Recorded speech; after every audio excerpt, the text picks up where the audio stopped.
Foreword by Cyril O'Regan. The Eucharist in Modern Philosophy. Xavier Tilliet, S.J. Translation and Introduction by Jonathan Martin Ciraulo. The Eucharist in Modern Philosophy. The Eucharist in Modern Philosophy. Xavier Tilliet, S.J. Translation and Introduction by Jonathan Martin Ciraulo. Foreword by Cyril O'Regan. The Catholic University of America Press, Washington, D.C. Originally published as Philosophies Eucharistique de Descartes à Blondel. Les Éditions du Cerf. 2006 English translation, copyright 2023. The Catholic University of America Press, all rights reserved. The paper used in this publication meets the minimum requirements of American national standards for information science. Permanence of paper for printed library materials. On ZZ 39.482/1984. Cataloging and publication data available from the Library of Congress, ISBN 9788132 3596-7 ISBN 9788132 3597-4. Contents. Foreword. 2. Trames Translator's Introduction. Author's Preface. Author's Preface. Author's Preface. X2. Chapter 1. René Descartes and Eucharistic Physics. 1. The Theory of Accidents. 3. The How of Transubstantiation and Real Presence. 9 Cartesians. 13. Chapter 2. Blaise Pascal, the Most Hidden God. 17. Chapter 3. The Protestant Counterattack, Pierre Bayle and Pierre Jurieu. 23. Chapter 4. G.W. Leibniz, Between the Confessions. 27. Transubstantiation and Real Presence. The Substantial Bond. The Substantial Bond. The Substantial Bond after Leibniz. 50. Chapter 5. The Holy Communion of German Philosophers. 53. Lessing, Berengar's Advocate. 53. Hamann and Kant. 53. 56. Fichte, a mystic without sacrifice. 59. Hegel, the Eucharistic Memorial. 60. Feuerbach, the Contradiction in the Sacrament. 65. Schleiermacher, the Theologian. Schleiermacher. 68. A Note on Joseph de Maistre. A Note. 71. Chapter 6. The Celestial Physics of Franz von Baader. 73. Chapter 7. Antonio Rosmini, The Eucharistic Life. 81. Theology. 83. Spirituality. 86. Chapter 8. Maurice Blondel, A Eucharistic Synthesis. 91. The Substantial Bond. The Substantial Bond. The Cornerstone. The Cornerstone. 94. Laction. 94. Laction. 99. Afterward. Afterward. 103. Chapter 9. Poetic Digression and the Pragmatism of Edouard Leroy. Po 100. 107. Chapter 10. Teilhard de Chardin, The Universal Eucharist. 113. Chapter 11. Simone Weil, Eucharistic Hunger.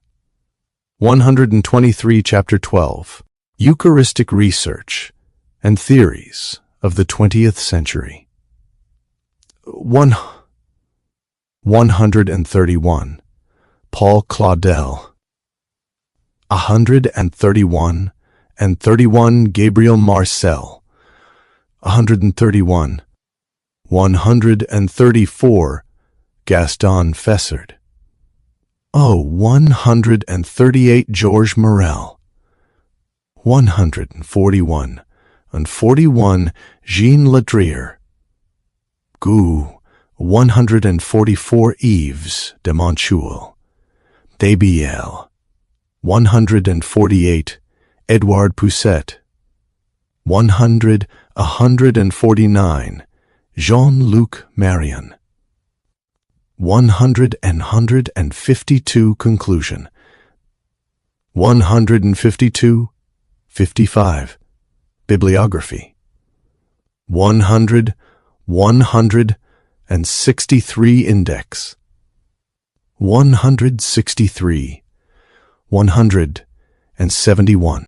To the blessed memory of Fathers Liege and Dubarl O.P., to His Holiness Benedict XVI, as a tribute of gratitude and with filial devotion. 7. Forward.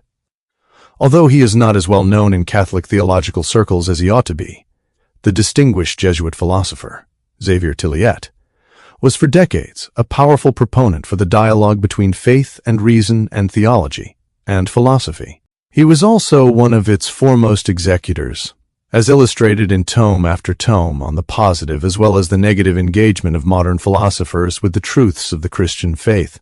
This communio thinker, friend of Hans Urs von Balthasar, Henri de Lubac, Louis Boyer, Cardinal Joseph Ratzinger, and admirer of Jean-Luc Marion, was a proponent of Christian philosophy, but conditionally so. While he advocated for the genuine intimacy and mutual complementarity of faith and reason, he also wanted to underscore in each case their genuine autonomy. Unlike Gilson, Maritain, and others, and without prejudice to the enduring value of the achievement of Aquinas, he was concerned that the Catholic Church not marry itself to one philosophy or one act of synthesis of theology and philosophy, however magnificent, and that it remain attentive to as broad a spectrum of philosophies as possible. In particular, he was concerned to resist the kind of tendentious parochialism in Catholic thought that would allow it to dispense with the encounter with modern philosophy.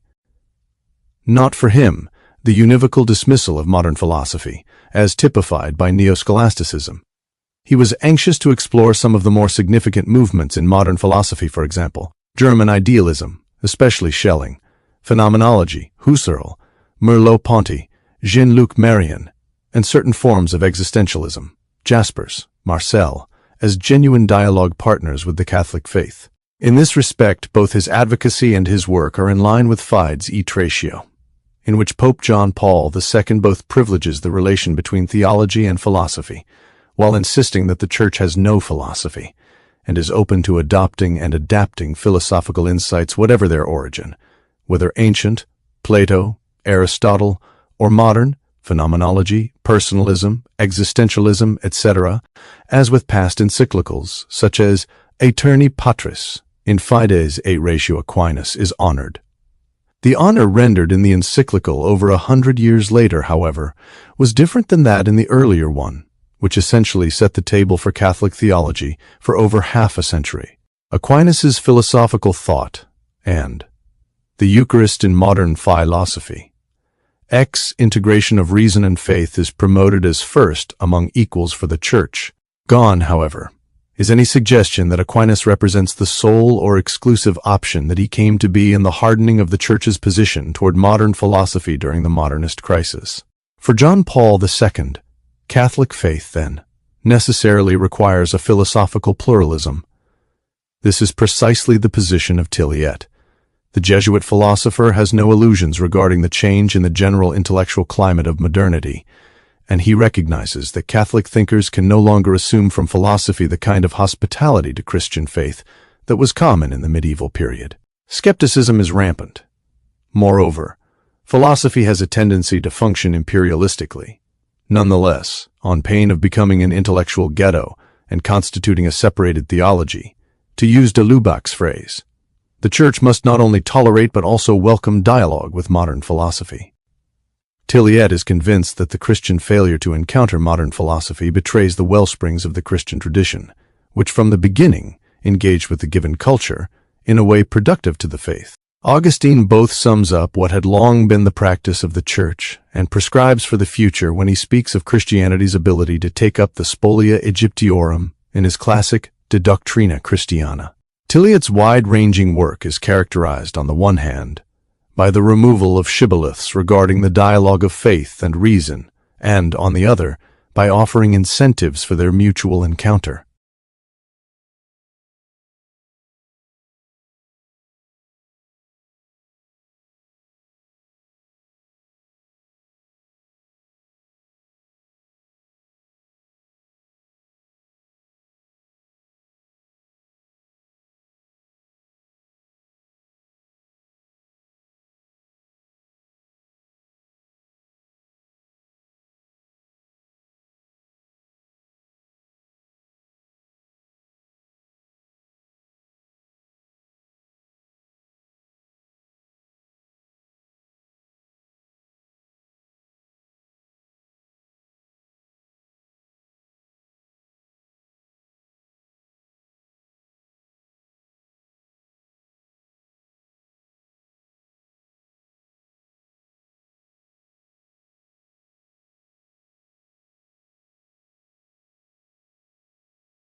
One such shibboleth is that modern philosophy is uniformly hostile to Christian faith.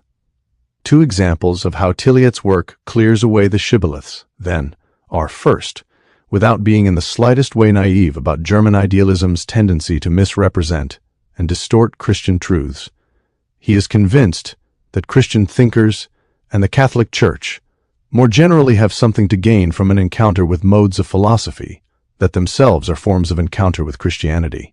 Second, as has been the case for French Catholics from Gilson to Marian, there is the peculiar case of Descartes. While it is, undoubtedly, true that the effective history of Descartes' philosophy, especially its narrowing into Cartesianism, has not proved particularly happy for Catholicism, Tilliet is anxious to underscore that in his intentions at least Descartes is supportive not only of some basic truths of Christianity, but of highly particular truths, such as the truth of transubstantiation. Tilliet also offers both theology and philosophy, in particular modern philosophy, incentives for encounter. In its encounter with Christian truths, philosophy becomes deeper and wiser, correlatively. Forward. The encounter with modern philosophy or philosophies provides Christian truths the opportunity to rise to new levels of illumination, while the Church gains new levels of self-understanding and a fresh voice for the apologetic and even evangelizing task. Again, in his own double-track work of, on the one hand, uncovering the depth and breadth of the encounter in German idealism between philosophy and Christian truth as a parable of what can go right and wrong in this encounter, and, on the other, more thematic explorations of Christ as both a fact of history and a construct of faith, Tilliet carries out a conversation between philosophy and theology that illustrates the mutual benefit to both. This small book stages the encounter between modern philosophy, or, better, modern philosophies and the mystery of the Eucharist as rendered in Catholic practice and thought. Although the book is quite expansive in its range, Tilliet does not attempt to be comprehensive. First, he makes the interpretive decision to engage only those modern thinkers whose attitude to the Eucharist is relatively positive rather than negative, including those favorably disposed to the Catholic doctrine of transubstantiation as formulated at the Council of Trent. Tilliet's stance here is well captured in and by a distinction made by a figure whom Tilliet does not bring to the fore, but who is beloved by interlocutors, such as Boyer and Ratzinger. The figure is Newman, the distinction that between inquiry and investigation. In the development of doctrine, Newman underscores the importance of this distinction in the dialogue between Christian faith and philosophy. It cannot be inconsequential, Newman thinks. Whether in philosophy's engagement with Christian truths, it refuses to adapt its method of rational scrutiny to the givens of faith, inquiry, or it does so adapt, and bears the responsibility of elucidating and understanding faith, rather than being solely preoccupied with delving into its warrants, investigation. For Newman, investigation characterizes in general the way the early Church dealt with the goods of reason. Of course, outside the purview of this text that marks Newman's conversion, one can adduce the example of high scholasticism as a crucial instance of this productive dialogue, in which philosophy is a serious conversation partner, but is not permitted to rule in a hegemonic fashion. Second, in this book, with the exception of Leibniz and Weil, the cast of characters that Tilliet treats at length is almost exclusively Catholic, and, with some notable exceptions, largely French. Given his marvelous competence in German idealism, in which there is significant discussion of the Eucharist, and even more discussion of the symbol of the Eucharist in modern philosophy, through which the Eucharist was regarded as an instance, the latter point is particularly worth noting. It may very well have been the case, however, that Tilliet felt he had sufficiently covered such material in his tomes on Schelling. In any event, Tilliet does provide a token of his enormous competence in this area in his very brief discussion of Franz von Baader, a thinker who is at once a disseminator of German idealism and one of its major Christian critics, a thinker steeped in German Romanticism, who, though serious about preserving orthodoxy, often played fast and loose with it.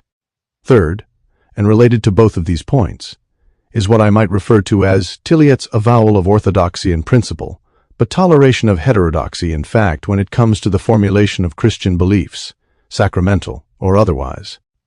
Tilliet is not being contradictory. The goal is indeed orthodoxy. Yet, in order for orthodoxy to be meaningful and apologetically effective, Christian faith has to be open to new and different philosophical vocabularies and grammars. In the short run, even with the best intentions, these new vocabularies and grammars may destabilize orthodoxy and lead to heterodoxy. Nonetheless, Tilliet is convinced that heterodoxy will be temporary and will prove productive, if only in the long run, in the fashioning or refashioning of an orthodox understanding of Christian truth or Christian mysteries. When it comes to understanding where Tilliet stands on the relation between orthodoxy and heterodoxy, while once again it would be apposite here to invoke Newman and the development of doctrine, it is probably more useful to invoke the two prime representatives of the 19th century Tübingen school, that is, Adam Moeller and Johann Sebastian Drey. Moeller provides an analog, insofar as he is anxious to capture the entire Christian phenomenon, of which the Eucharist is a constitutive element. Doctrinal formulation is important, but it is normed by the Christian phenomenon, or mystery to which it intends to be adequate, but which necessarily exceeds it. Much in the manner that we see operative here in this text, theologically things go wrong for the reflection on faith, when there is an over-concentration on a particular aspect of the phenomenon, tied together with a sense that explanation in the strict sense is the goal.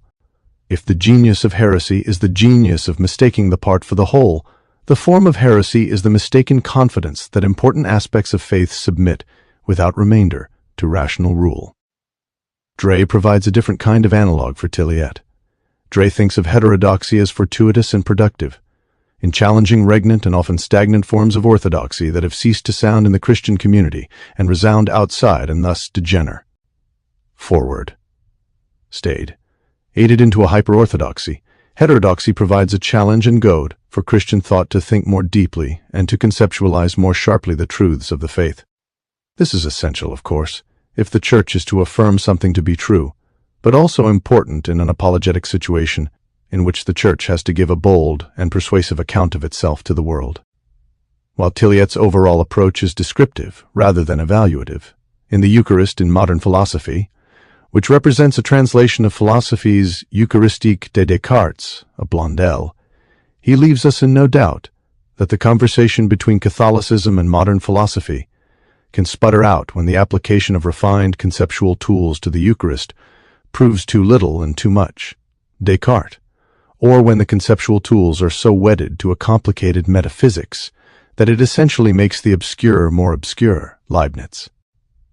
Importantly, however, Tilliet thinks that one should respect the attempts by Descartes and Leibniz and their followers to find a different philosophical grammar than that of Aristotle to account for the exchange of substance from bread and wine into the body and blood of Christ at the Eucharist. Although on Tilliet's view, Descartes' actual deployment of his philosophy is not successful, he does not accept Pascal's construction of Descartes' philosophy as entirely, even if implicitly, hostile to Christian faith. Furthermore, while Leibniz's bona fides as a Christian can be taken for granted in the way his clarity cannot, pointing to how Blondel availed himself of some of Leibniz's key concepts, especially the concept of vinculum, demonstrates that Leibniz's concepts had, and maybe still have, not only a certain pregnancy, but also a definite, even if limited, Catholic utility.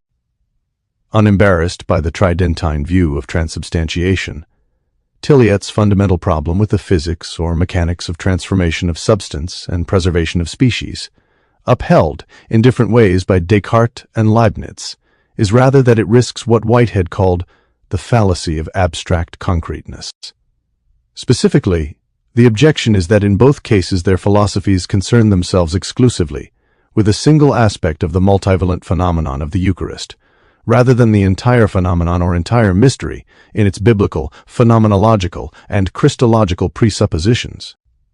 In addition, both fail to point to and develop the relationship of the Eucharist to spirituality, to Christian formation and life, to the Church both as cause and effect, to the cosmos, and finally to eschatology, which is inscribed in the rite of the Eucharist. This larger frame is embraced in very different ways by the likes of Hosmini, de Chardin, and Blondel, who, arguably, are the three central figures in the Eucharist in modern philosophy. Eucharist in modern philosophy. All three respect the whole Eucharistic phenomenon or mystery and the subtlety of its connections to other topoi of theology, not excluding the doctrine of the Trinity. I enthusiastically recommend this little book by Tilliet, written at the end of a long and illustrious academic career. The voice is far more personal than that of his tomes, and it is markedly without anxiety about its completeness. Indeed, its charm lies in part in its very incompleteness. Still, there can be no doubt that the work has a deeply personal meaning for Tilliet, who flags the phenomenon or mystery that for him then and throughout his life was the center of his Catholic faith. Another advantage of this work is that while the text is chronological in sequence, the short chapters on thinkers admit of being read in isolation. Indeed, reading them in this way after one has read the book through gives real evidence of the meaning of the selected authors for Tilliet, as well as the very different attractions they have for him. Together, the readings give a testimonial to the Eucharist as a central mystery of Christian faith and the beating heart of the Catholic Church. The book is vitally important, respects a memorial. It is a memorial of the Eucharist in the modern age, where we might not tend to expect it, and in some cases, least expect to find it. Of course, the memories that sustain the Eucharist in the modern age are a testimony to the power of anamnetic quality of the Eucharist itself. It is also a memorial, in a kind of Pascalian sense, of a personal testimony and witness. In some respects, Tilliet's turn to the Eucharist at the end of a lifelong engagement with modern philosophy and contemporary culture reminds of yet another great 19th century Tübingen theologian, Franz Anton Staudenmeier, though importantly, without the latter's return to scholasticism and concomitant vitriolic critique of the German idealism that he had once embraced. In the end, however, Tilliet's approach to the conjunction of faith and reason and theology and philosophy is very much his own and not reducible to the analogies with the major figures of the Tübingen school, Newman, or, for that matter, his interlocutors. Like other Catholic French thinkers steeped in German philosophy such as Jean Wahl, Gaston Fessard, Claude Breuer, and Jean-Luc Marion, his work in general has an inescapable French esprit.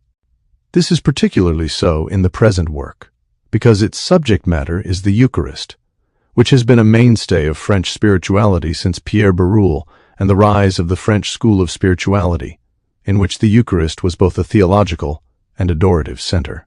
As already indicated, a majority of the thinkers covered in the foreword, Eucharist in modern philosophy, are French. Yet not all the figures covered are philosophers in the strict sense.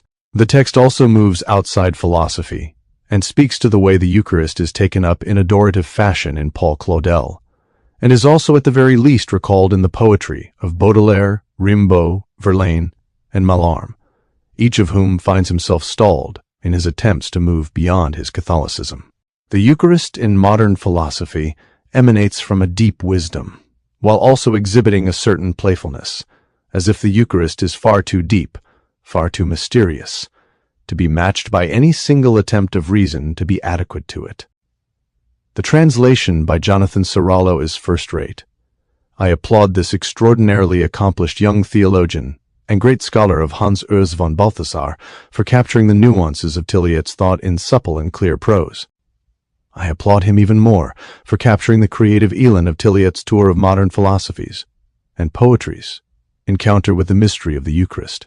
The wonderfully lively translation is complemented by an eloquent introduction that introduces Tilliet to Anglophone readers, as well as skillfully mapping Tilliet's buoyant text. In terms of reflecting on a kaleidoscopic array of modern thinkers who encounter and speak of and to the Eucharist, in this book, written when he was over 80, Tilliet gets as far as the early Marian.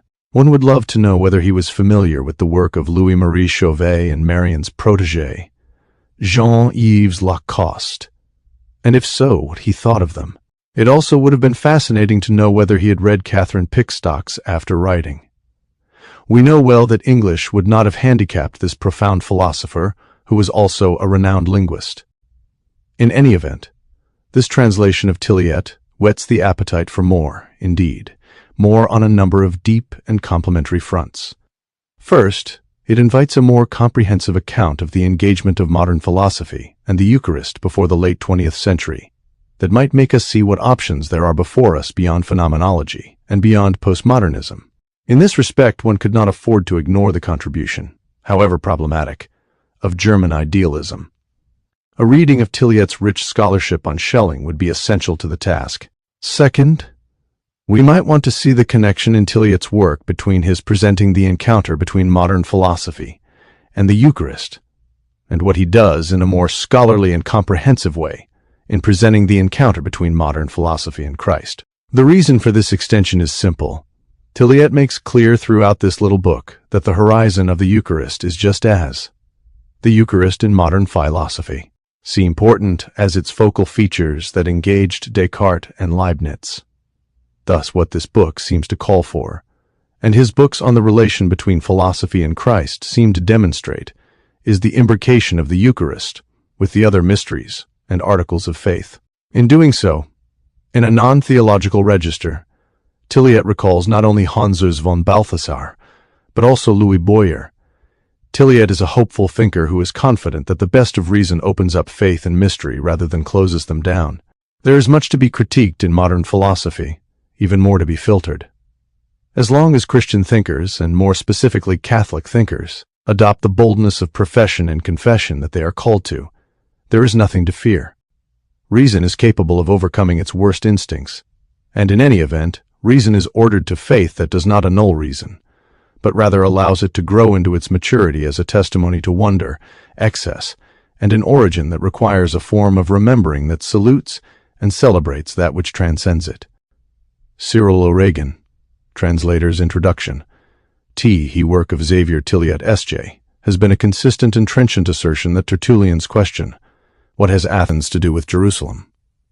is a purely theoretical inquiry, at least in the modern era.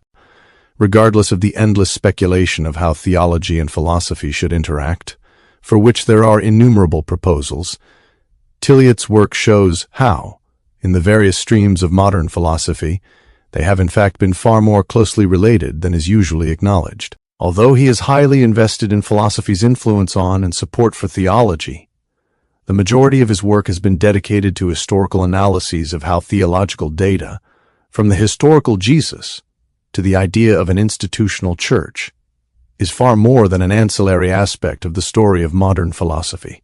This is fairly obvious in figures such as Hegel or Blondel, but Tilliet also provides detailed commentary on how Descartes, Spinoza, Kant, Fichte, Jaspers, as well as a host of more minor figures variously measured, or in some cases were measured by, Christian revelation.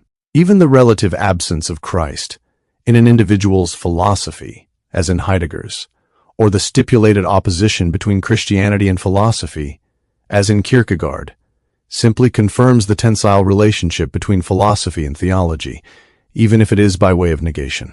Tilliet is not primarily a speculative or constructive thinker, though the taxonomies that he uses to categorize these various thinkers betray his creativity and capacity for critical judgment.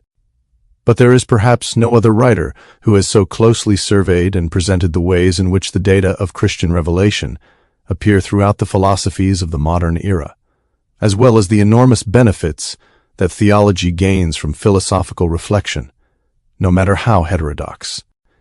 He happily notes when, as is quite often the case, philosophers either partially or majorly distort the givens of the Christian faith, but he is never ungenerous toward even the most blasphemous of philosophers. While his tone is usually that of the dispassionate historian, he never hesitates to note when fruitful speculation degenerates into Gnostic reevaluations.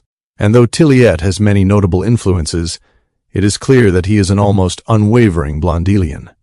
One see Le Christ des Philosophes, du Maître de Sagesse au Divin Témoin, 394-401.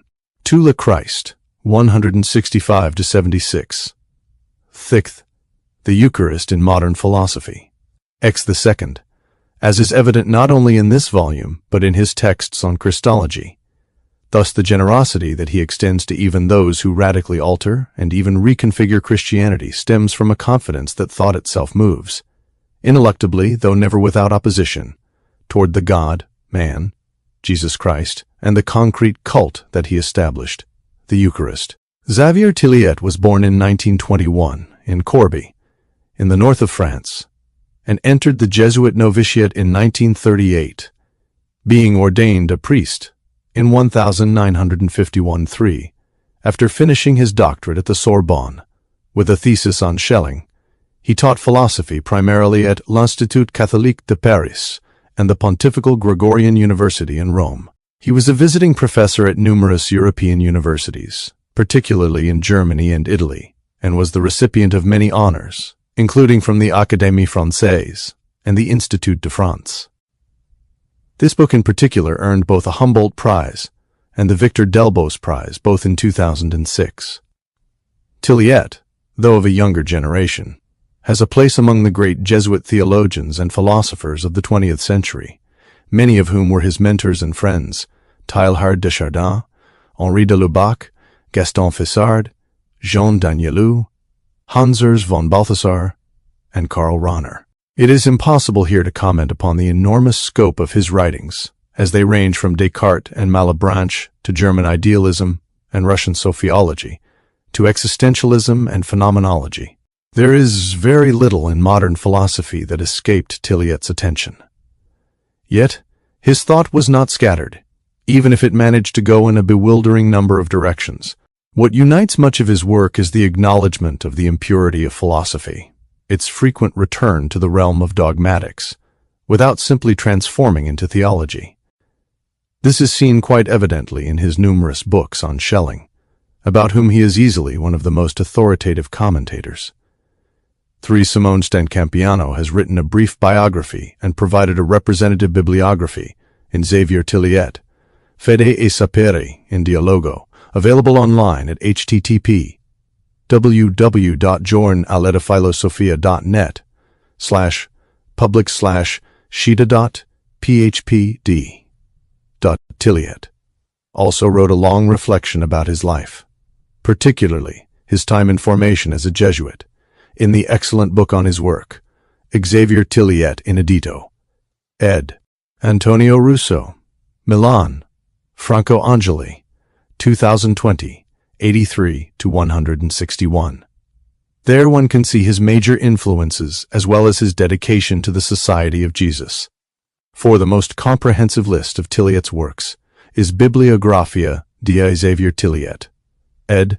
M. Monaco, Trieste, Edizioni Università di Trieste, 2002. 5. To name only a few of his most important works on Schelling, Une Philosophie, en Devenir, Vol. 1, Le Système Vivant, 1794-1821 and Vol. 2, La Dernière Philosophie, 1821-1854, Paris, Vrin.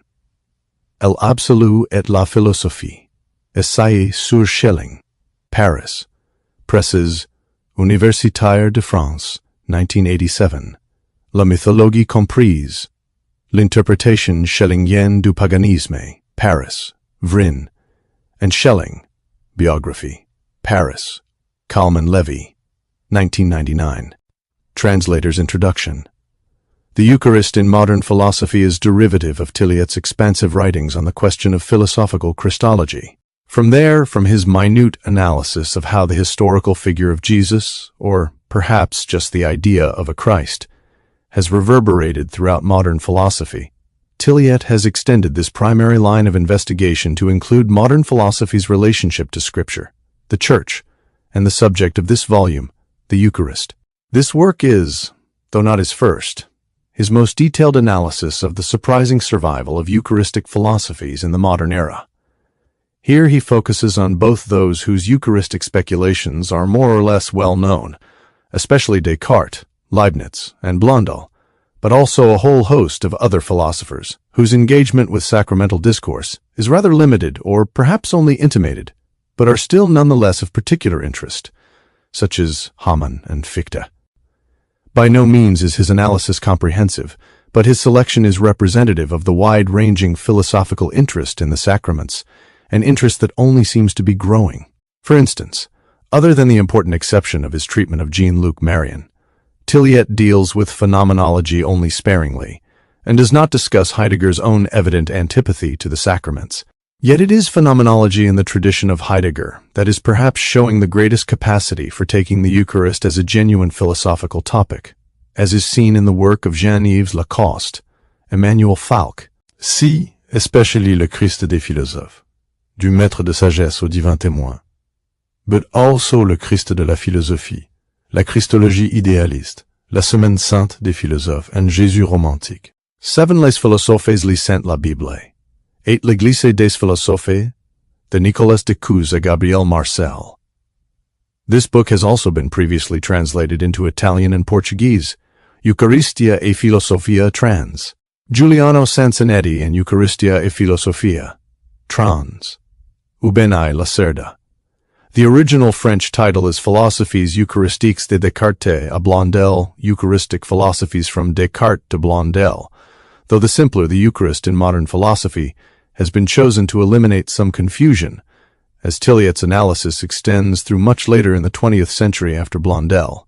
2 previous essays that cover much of the same ground as this book should be noted. Problèmes de philosophie eucharistique, Gregorianum 64, Number 2, 273 to 305, and Problèmes de philosophie eucharistique 2, Gregorianum 65, No. 4, 605 to 34. Tilliet was an expert on Paul Claudel and wrote the preface to the critical edition of Claudel's Meditation on the Mass, La Messe là-bas. 11. See L'Intuition sacramentelle et autres essais. 12. See the Wedding Feast of the Lamb, Eros, the Body, and the Eucharist trans. George Hughes. The Eucharist in Modern Philosophy. Jean-Luc Nancy, Michel Henry, and Jean-Louis Chrétien. Far beyond being the sole province of French phenomenology, there are even more Eucharistic philosophies, however brief or even antagonistic, that can be discovered in the work of countless other recent and contemporary philosophers. For example, Xavier Zubiri, Robert Sokolowski, Giorgio Agamben, and Slavoj Žižek. And although Tilliet's selection of philosophers, as opposed to theologians, reflects the obscurity of the borderlands between the disciplines, why, for instance, are Teilhard de Chardin and Gustave Martelet included here, and not, say, Karl Rahner? One could add the philosophically inflected Eucharistic texts by theologians such as Edward Schillebeeckx, Louis-Marie Chauvet, and Catherine Pickstock, among many others. As is evident to anyone familiar with sacramental theology, the pairing of the Eucharist and philosophical reflection is not a novelty of the modern era. Perhaps the most significant catalyst for the development of Eucharistic. 13. E.g., Nancy begins his corpus by citing the Hoc et Corpus Meum, 2. See also the Disavowed Community trans. Philip Armstrong, 24 to 50, which also implicates Maurice Blanchot as a thinker of the Eucharist. Henry, though he writes about the flesh of Christ, explicitly mentions the Eucharist only rather infrequently. See, for instance, Words of Christ trans. Christina M. Geschwantner, 124. 15, for instance, Chrétien explores the possibility of speech being Eucharistic in the arc of speech, trans. Andrew Brown. 16. Xavier Zubiri, Reflexiones teológicas sobre la Eucharistia, Estudios Eclesiásticos, 56, No. 216 to 1741 to 60. Eucharistic Presence, a study in the theology of disclosure. 18. Agamben's writing on the sacraments is found throughout his Homo Sacer books, collected as the Omnibus Homo Sacer. 19. See the Monstrosity of Christ, Paradox or Dialectic, with John Milbank. Ed. Creston Davis. 289 to 91. 20. Though Rahner wrote voluminously on the sacraments, see particularly his hugely influential The Theology of the Symbol, in Theological Investigations, 4. Trans. Kevin Smith. 220 et 152. 20 et un, for instance. L'économie sacramentelle du salut, Réflexion théologique sur la doctrine sacramentaire de Saint Thomas, à la lumière de la tradition et de la problématique sacramentelle contemporaine. Trans. Ivan van der Have and the Eucharist. 22 Symbol and Sacrament, a sacramental reinterpretation of Christian existence. Trans. Patrick Madigan and Madeleine Beaumont. 23 After writing on the liturgical consummation of philosophy. Translator's introduction. Doctrine. And the same is true for many other doctrinal topoi. At every major stage of its elaboration and contention has been new conceptual tools and commitments supplied by philosophy. Though we need not reduce theological development to the philosophical pressures placed upon it, which would indeed be a massively reductive reading, it does remain the case that the elaboration of Eucharistic doctrine has ever been accompanied by philosophical friends and enemies. The 11th century Berengarian controversy, that archetypical sacramental debate, cannot be adequately understood without noting the rise of dialectics and the influence of Augustine's semiology, just as the story of Thomas Aquinas' deployment of transubstantiation and sacramental secondary causality is not complete without accounting for the Aristotelian origins of much of his technical vocabulary. The same principle holds for Reformation debates and 20th century proposals of transignification or transfinalization, whereby adjustments to sacramental doctrine are demanded by changing metaphysical landscapes. Philosophical pressure, whether by way of inspiration or opposition, will thus always be the fate of theological reflection, including sacramental discourse. As Hans Urs von Balthasar said epigrammatically, "One philosophy keen theology." Yet, what Tilliet traces throughout his other Christological texts, and in this Eucharistic one, is that in the modern era the pressure is applied in both directions, own theology keen philosophy. Though undoubtedly questions of sacramentality would have been an implicit question in the work of much of pre-modern philosophers, such as Aquinas' more explicitly philosophical texts, in modernity, the Eucharist is itself named as a formal object of philosophical inquiry. This can be read as perhaps the end result of a slow process of removing any disciplina arcani regarding the hidden mysteries of the Christian faith, at least as those are understood as external norms, regarding the scope of access to Christianity's most cherished rites. Now, the Eucharist is as much the patrimony of the philosopher, the sociologist, and the anthropologist as it is of the theologian. There is no doubt that this has led to no little sacrilege, and some of that intellectual sacrilege is indeed recounted within this volume. Yet, as the Eucharist has become an object of analysis beyond the faculty of theology, there have also been enormous gains. Eucharistic thought and faith is now. 24th Without philosophy, no theology. Theologic 1, Waarheid der Welt, Einsiedeln, Johannes Verlag, 1985. The Eucharist in modern philosophy. More subtle, perhaps more aware of the spiritual and intellectual implications inherent in the sacrament, thanks to polymaths like Pascal and poets like Paul Claudel, to say nothing of the intense Eucharistic piety of the unbaptized Simone Weil.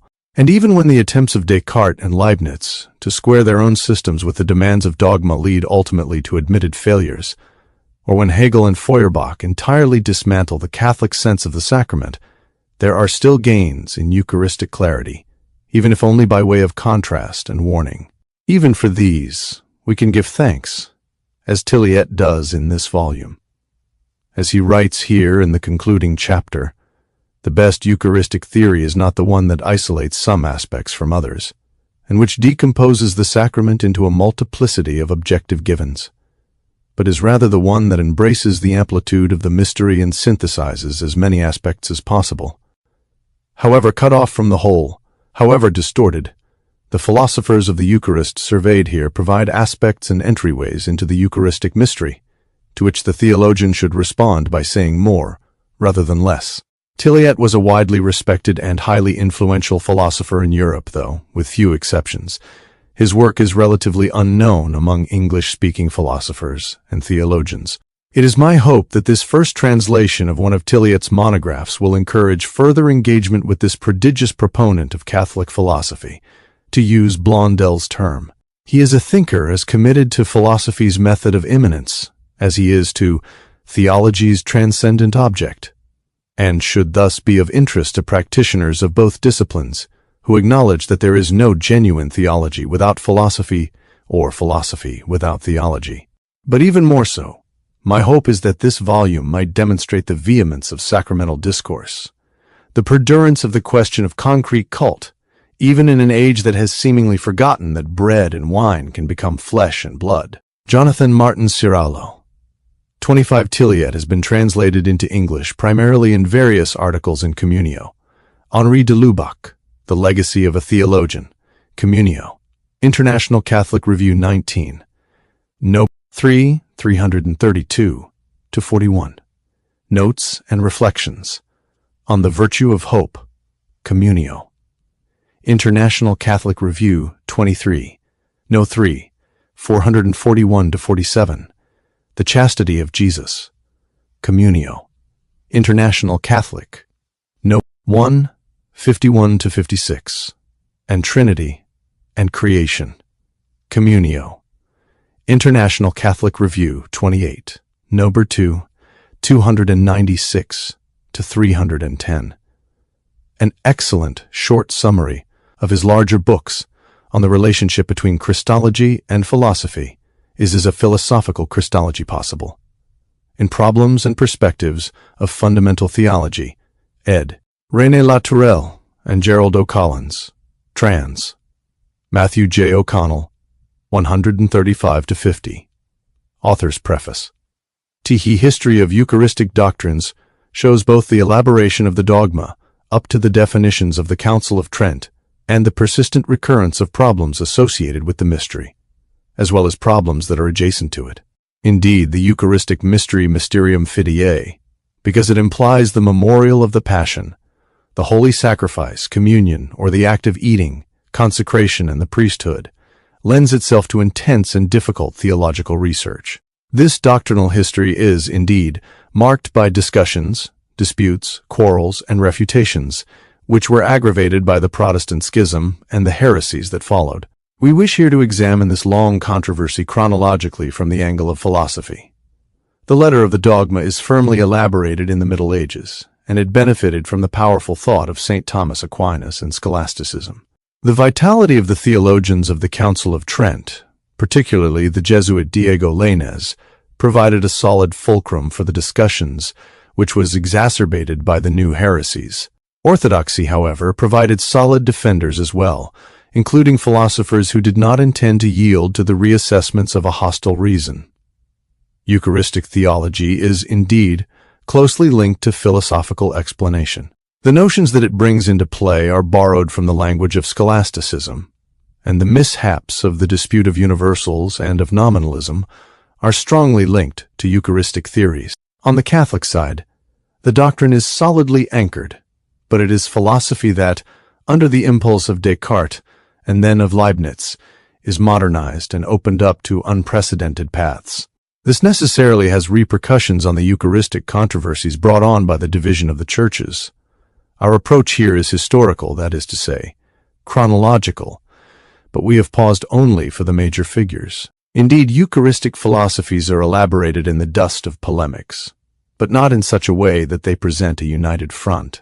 On the side of Catholic theologians and spiritual authors, it seems that they unknowingly anticipate the brilliant intuition of Gabriel Marcel, for whom the mystery illuminates the problems rather than the other way around, and thus Christ's presence illuminates communion and the multiplication of the sacramental species. The Eucharist in modern philosophy. Ex-tiv. In various aspects, the philosophy, born of the theology, of the Eucharist persists today, where it takes on very beautiful formulations. It becomes quickly apparent that the Eucharistic question par excellence concerns the treatment of the sacramental species. Questions concerning the Eucharistic transmutation are bound up with this issue, and thus not just with the nature of the consecrated species. At issue is what happens to the species during their multiplication, multilocation, division, and destruction.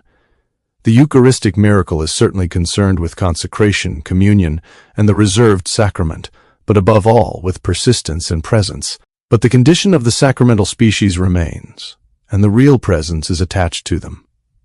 These pages of historical analysis have been conceived according to this central thread. The core of the book is based on courses given at the Gregorian University of Rome and the Institut Catholique de Paris in 1980. The course in Rome was given in Italian, and thanks to the zeal of Giuliano Sansonetti, it will be published shortly in Italian. The present volume is not a translation from Italian, but the original French version. Once again, the technical and dedicated assistance of Alain Pernet has been invaluable to me. But I dedicate this work of reflection and piety to two great Dominican friends who have departed.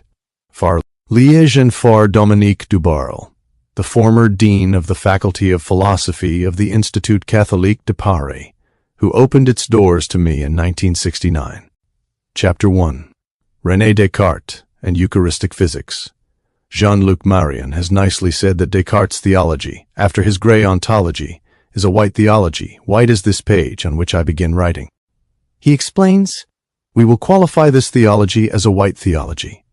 White, because it is anonymous and indeterminate, like a carte blanche that qualifies its beneficiary without specifying the enterprise, or as a blank check, which does not specify the amount of credit that it nevertheless grants. The theology of Cartesian metaphysics remains white first of all because its beneficiary, or its carrier, remains, ultimately, anonymous. The theological discretion that Descartes has imposed on himself responds to his enigmatic motto, Larvatus Proteo, I go forward, masked. In fact, he has never developed the third of the divine wonders that the Olympica signaled by a meteoric line, Hominum Deum. There is, however, an exception to this legendary prudence, and it is the Eucharist. For Henri Gouhier, the Eucharist served as a sample of Cartesian theology, and it permitted Jean-Robert Armogaith to entitle his learned thesis Theologia Cartesiana, L'explication physique de l'Eucharistie chez Descartes et Dom des Gabets. But this sample is unique. Why? Is it because Descartes decided to take leave from his normal reservations, albeit with precaution? The meaning of the Cartesian revolution and the emancipation of philosophy should not be misunderstood. Descartes, a student and friend of Jesuits, is a sincere believer, a good Catholic, an obedient son of the Church. He is convinced that he possesses the truth, that he has invented the true Christian philosophy that is capable of supporting the faith, and the question of the Eucharist offers an incomparable. 1 Sur la théologie blanche de Descartes, 450. 2. See the explanation of this motto by Henri Gouhier. Essai sur Descartes, 292-94. For the sentence about the Olympica, see Gouhier, Les Premières Pensées de Descartes, 84-85. 3. Henri Gouhier, La Pensée religieuse de Descartes, 248-58. 4. Jean-Robert Armogaith, Theologia Cartesiana, L'explication physique de l'Eucharistie chez Descartes et Dom des Gabets. 1. The Eucharist in modern philosophy. Solution. Descartes remarkably desires to help the theologians in their embarrassment, for their doctrine of real accidents leads to absurdities. He never renounced this great apologetic intention. Gouhier recalls the mystical origins of Cartesian philosophy, the pilgrimage to Loreto, the friendship with Cardinal Berulle, the condemnation of Galileo, which did not particularly move Descartes. The fact remains, according to Gouhier, that Cartesian Christianity lacks warmth. The good intentions express themselves in a system where religious objects take such little space, and where the essential problems of the Christian life are not even posed. 5. Descartes' piety is certainly not feigned, but it is also not ablaze. Nevertheless, Maurice Blondel is without doubt too severe when he portrays Descartes as cunning and evasive in his Le Christianisme de Descartes. 6. Maritain and La Berthonnière have more balanced analyses. If, contrary to his customary disposition, Descartes responded with so much availability to the Eucharistic difficulties of some theologians, it is because he thinks he has in hand a solution that is extremely clear and easy for his principles. It successively counters the problem of real accidents without substance, and a substantial change without a change of appearance. It is this marvelously appropriate solution that we will examine here. The main texts are reply to the fourth set of objections, to Arnold 7, and the reply to the sixth set of objections, number 2. The letters to Fr. Denis Meslind on May 2, 1644, and especially on February 6, 1645, to Clercellier in March 1646, another to an unknown correspondent, also without a date, and finally the farewell letter to Fr. Meslind in 1646.9. We will also add the passage from the Principles of Philosophy on Surfaces, 213:15. 5 Armogatha, 196. 6 Revue de Métaphysique et de Morale, 1896. Reproduced in Dialogue avec les Philosophes. 7 Reply to the fourth set of objections in Meditations, Objections, and Replies.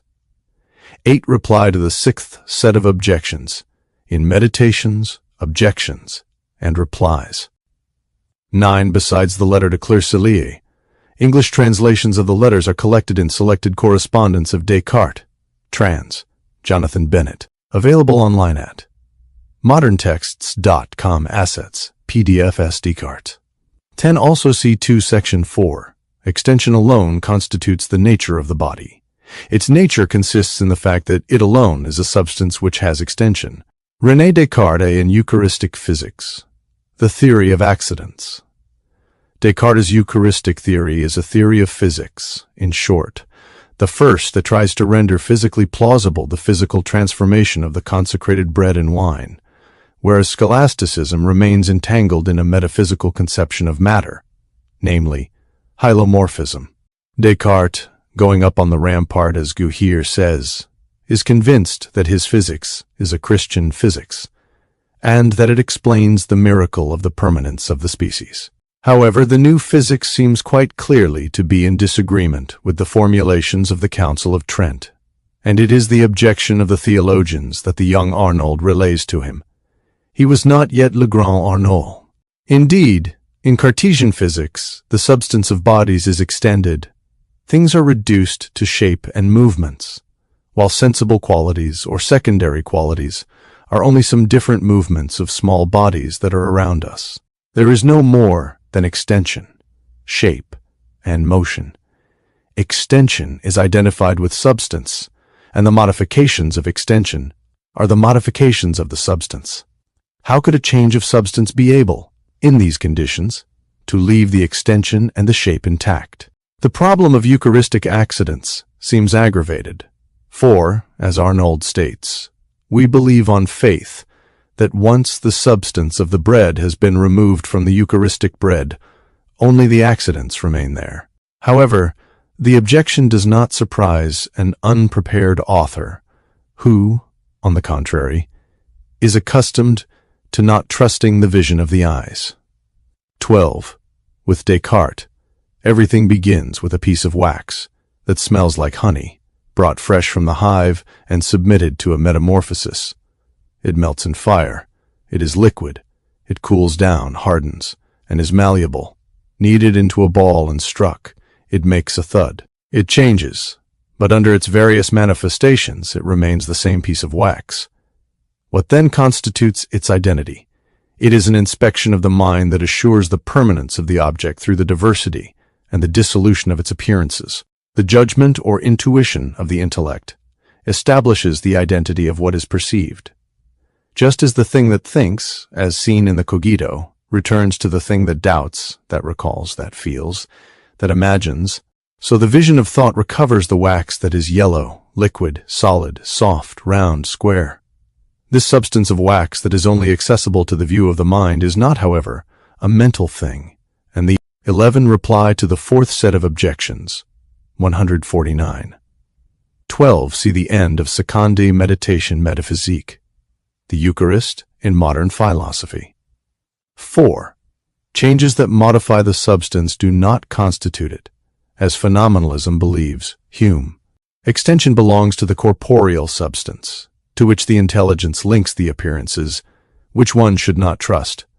The Eucharistic question presents the inverse situation, and so is like a counter-test, the permanence of accidents in the alteration, and even the substitution of the substance. But the terms of the solution are the same, which is about detaching, in a matter of speaking, the accidents and transferring them to something else for support.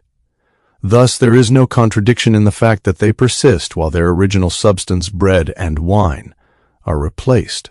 The persistence of the accidents will require some explanation. But Descartes, in his reply, begins with a captatio benevolentiae. If we are not able to conceive, he says, the separation of the substance and its forms, the all-powerful divinity is able to separate them, by consequently maintaining absolute accidents of a substance that is no longer. Conceding this in order to be safe, one does not have to turn toward this desperate solution, since one can propose a much more economic hypothesis. It consists in a word used to define a median term, which functions, so to say, as the joint between the exchanged substances and the unchanged accidents. This median term is the surface, which he also calls intermediate in the long letter to Mesland. It is the crux and the key of the argument, just as the substantial bond will be for Leibniz's theory. Nevertheless, it afflicts the worthy editor of the article Descartes of the Dictionnaire de Théologie Catholique, M.Z.R. Chollet, who cannot find enough groans to complain about the obscurity of these Cartesian claims. All of this Eucharistic theory of Descartes is very difficult to understand. Incidentally, he is not entirely wrong, as the champion of French clarity has his obscurities. Descartes, however, does not fail to explain himself. The senses are reached or touched only by the surface of bodies. Sensible knowledge is produced by a touching, a contact. Berkeley will later say that vision is a touching at a distance, and contact happens solely on the surface or the area. To put it otherwise, the surface is the area of contact. Philosophy compares it to intentional species. It is the area, and it alone, that is touched by the sense organs, whether immediately or through the mediation of the air or other bodies. Surface is, in any event, an extremity in a median term, of the sort that belongs neither to one nor to another. It is between the body and the contiguous body, which is most often air, as an impalpable shared wall. René Descartes and Eucharistic Physics. 5. But Descartes holds a surprise. The surface is more than the simple surface. It is not reduced to the sole exterior shape of bodies or to the small circuit, the perimeter, which entirely surrounds them. It is everywhere, in the interstices and intervals of matter. The exterior surface therefore doubles as the corpuscular surface, for every body is a collection of material particles, leaving intervals between them. These minuscule intervals multiply the surfaces, and there are as many surfaces as corpuscles. The body is porous, perforated. Its intervals are full of air or some material, and the particles continually move about. In the case of bread, they are the flour. In the case of wine, they are alcohol, water, vinegar, and dregs of tartar. Consequently, the species do not risk being assimilated to merely external physiognomy. Further, the summary analysis of the elements of bread and wine begins a sketch of Eucharistic physics, in the sense that the substance of bread is made from a plurality of substances, of particles, which are themselves composite ingredients, and are even contaminated by intrusive materials that are not a part of the substance. It is then impossible to be content with an overall view of the bread under its external whiteness. Transubstantiation, which must be taken in the stronger and the more active sense, and not as a mere spatial transfer, involves a closer analysis. An analogous problem will reappear with the animalcules of Leibniz. It is not first of all a question of the Eucharistic conversion and the physico-ontological mutation that happens to the bread and wine, but of the persistence of the accidents. They remain intact after the consecration, while the substance has changed. How is this possible? How ought one to understand it? By assimilating the species with the intermediate surface, the species of bread, is that surface which is in between the individual particles of the bread and the bodies surrounding them. The theorem that governs the argument is the following. A given surface must always act and be acted upon in the same way, even though the substance that was beneath it is changed. The surface, in fact, is definitely not the corporeal thing that it surrounds, for it is only the localization in space, the extended mode, and as such it does not belong more to one body than another, since it is only. 13. Reply to the fourth set of objections, 149. 14. Reply to the fourth set of objections, 151. 15. Reply to the fourth set of objections. 153. The Eucharist in modern philosophy. 6. The commonplace, the position that they occupy. Its only being is purely modal. The reply to the sixth set of objections brings some precision to this notion. One can consider the surface of a body to be either its flat surface, length and width, like its thin film, leaving aside the depth that is not denied, or like a mode or a manner of the body. In this case, one can play on the geometric sense of surface area, superficie. This modal surface is the question. It is dimensional and does not differ from the external place, Principles of Philosophy 2:15, that can be attributed to the surface of a surrounding body, changing appearance with the body. In sum, the surface, or, if it is applied to the surface area in general, is always identical as long as it has the same size and shape. These distinctions are only differences of perspective, made by abstraction, and the long letter to Mesland, which mentions three surfaces, that of the bread, that of the air that touches the bread, and the intermediate surface, clearly articulates that they are the same thing, and that only thought separates and distinguishes them, as, conversely, thought perceives the piece of wax under its mutations. Therefore, they do not really differ. The tenet of the reply to the sixth set of objections conforms to that of the Principles of Philosophy, except that it only envisages the intermediate surface, the same mode of two conjoined bodies, like that of a body and the surrounding air. But the result of three surfaces contracted into one, or a surface decomposed into three, is identical. The benefit of involving the intermediate surface consists in bringing out the surface of the bread, the mode of the substance of the bread. Nevertheless, as there is no real distinction, it requires that the substance of the body of Christ must be exactly isomorphic, imperceptible, covering the same place and the same location. This ingenious theory is clarified by a few examples, each with differing reach and relevance. The examples aim to show that whatever changes and mutations happen to affect the substances, their surface, their shape, can remain intact and numerically identical. For it is the surface alone that impresses the senses. The example of the tower, from the reply to the sixth set of objections, is the simplest. In effect, the air is ceaselessly mixed and replaced, and this replacement by an object of the same dimensions leaves the place of the tower intact. To put it otherwise, the same silhouette is outlined on the horizon. More specious is the alleged example in the letter. 16. Reply to the fourth set of objections. 150. René Descartes and Eucharistic Physics. 7.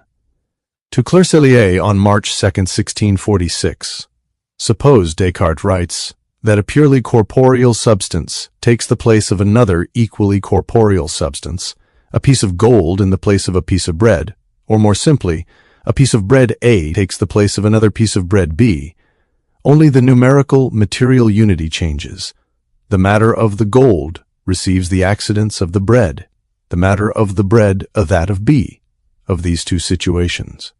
The second is hardly compelling, for it is only a permutation, a translation as the piece of bread blends with the other piece of bread. The first is more deceitful.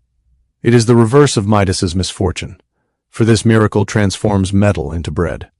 Except that the bread, in order to be converted into a golden substance, is already there, and the piece of gold is, as it were, withdrawn. Besides, the operation is reversible, and the ambiguity of the piece of gold in the place of the piece of bread is only eased arbitrarily. In any case, the example is instructive, as is the continuation of the letter. There is something more in the Blessed Sacrament. The matter of the body of Jesus Christ is put under the dimensions or the state of bread, but the soul of Jesus Christ that informs this matter is also there. This suggests that Descartes' theory has the tendency to bring about the body of Christ by substituting it for the bread and by its assumption of the accidents, rather than in a conversion of the substance of the bread into the substance of the body of Christ. A tendency that could be a temptation to consubstantiation. The example of the boat immobilized by the contrary forces of the wind and the current, Principles of Philosophy 2:15, demonstrate stability within an environmental instability. According to a mark on the shoreline, the surface area, the occupation of the place, does not move. But this image only adds a moving support, the river, to the previous image of the tower, and it even loses the benefit of the substitution, since here the change is only the alteration of an environment whose effect is neutralized. But, because the vessel cannot roam in this tumult, it suffices to eliminate it, and to conserve only the bank of the river and the current, in order to obtain the intermediate surface in all its clarity. This is what Descartes does in his missive to Mesland, with the Loire turned into a Heraclean river. The water constantly flows and changes, the shoreline is replacing itself. But the Blonde Loire 18 is one and the same in the changing of the container and its contents, thanks to the identity or similarity of the dimensions. The matter is lost, and the 18 Baudelaire, however, calls it the Green Loire. 19 Selected Correspondence of Descartes, 173. The Eucharist in Modern Philosophy. 8. Form remains. Pascal was presumably thinking of this comparison in a hastily written fragment, BR 512, to which we will return in the next chapter. But he connects it, and not without some injustice, to the subsequent explanation of transubstantiation. In any case, one arrives again at the mind's judgment of identity that, inversely, perceived the permanence of the piece of wax under the plurality of its aspects. The matter remains, and the form is lost. The major endeavor of Descartes, the Eucharistic believer, focused on the permanence of the species, which he attempted to render plausible by equating them with the intermediate surface. Whatever the alterations of the substance, the surface cannot be affected at all, even if, in our extreme case, the alteration of the substance becomes a change of substance. The theorem justifies the non-mutability of the species. It does not make a pronouncement on transubstantiation itself, which is, incidentally, somewhat compromised to the extent that the corporeal material is in continual movement and agitation. If Descartes proves too much in rendering the persistence of accidents quasi-natural, then he proves too little in minimizing the substitution of one substance for another, because of the continual change, the perpetuum mobile, that his examples assume. Moreover, as ingenious as the appeal to the exterior place and the intermediate surface area may be, it is vulnerable to the following objection.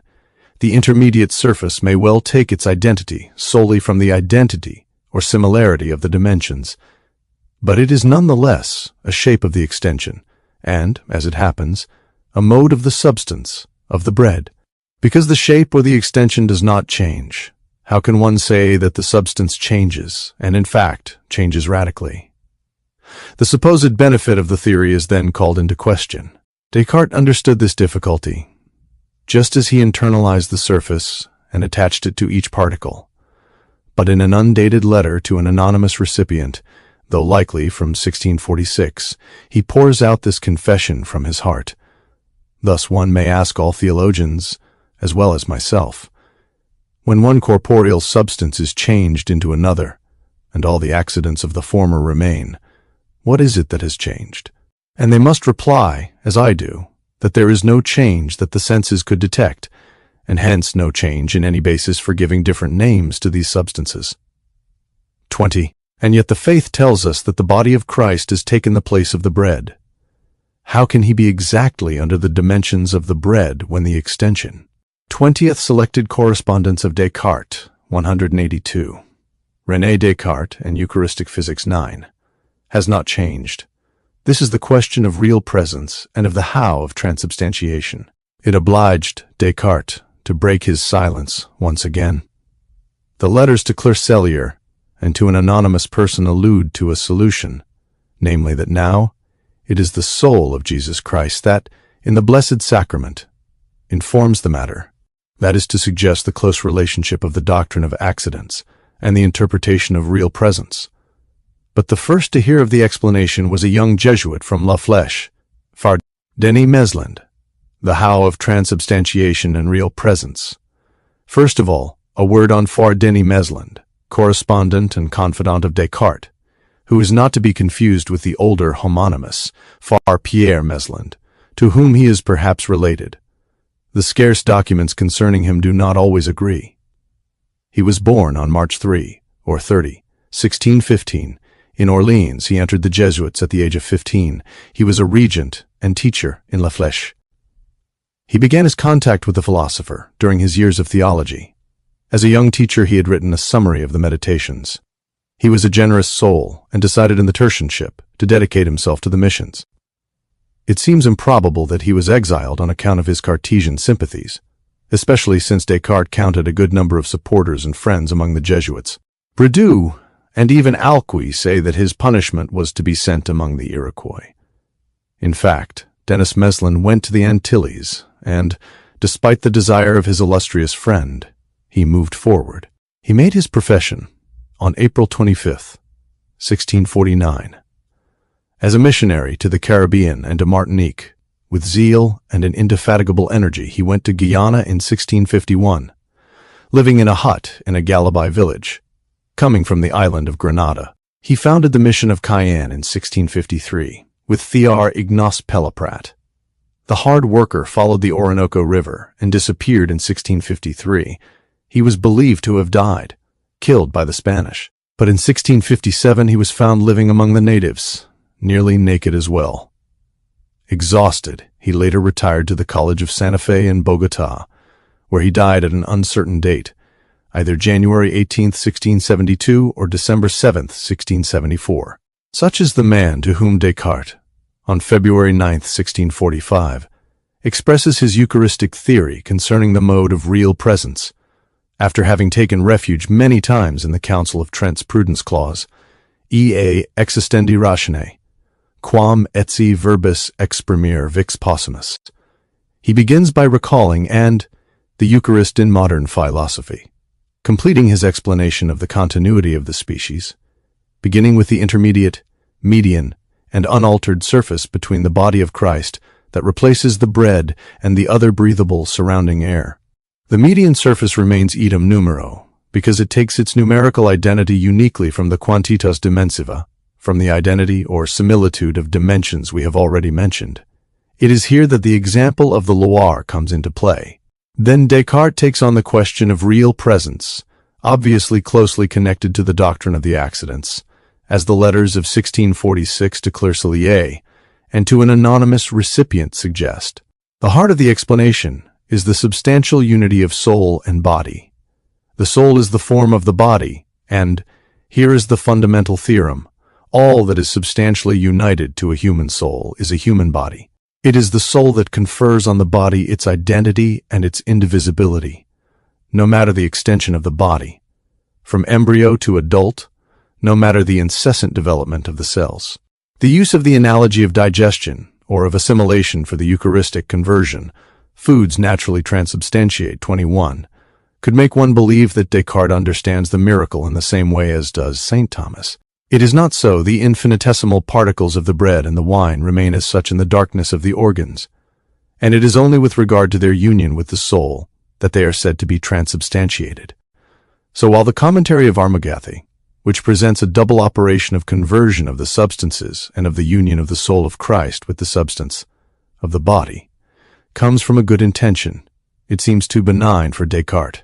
By the power of the words of consecration, therefore, the soul of Jesus Christ informs the host, informs the particles of bread and wine, and remains supernaturally attached to each one of them, even if one separates them. For again, quantity has nothing to do with it, and all that which is informed by the same human soul is a whole and entire human body. From this proposition, Pascal derives his joke that the Loire rolls its lazy waves simultaneously in France and in China. 23.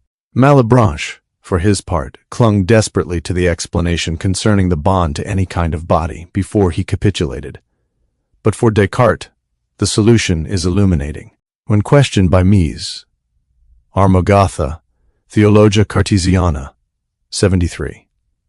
Blaise Pascal, Pensées et Opuscules, ed. Leon Brunswick, 561-62, fragment 512.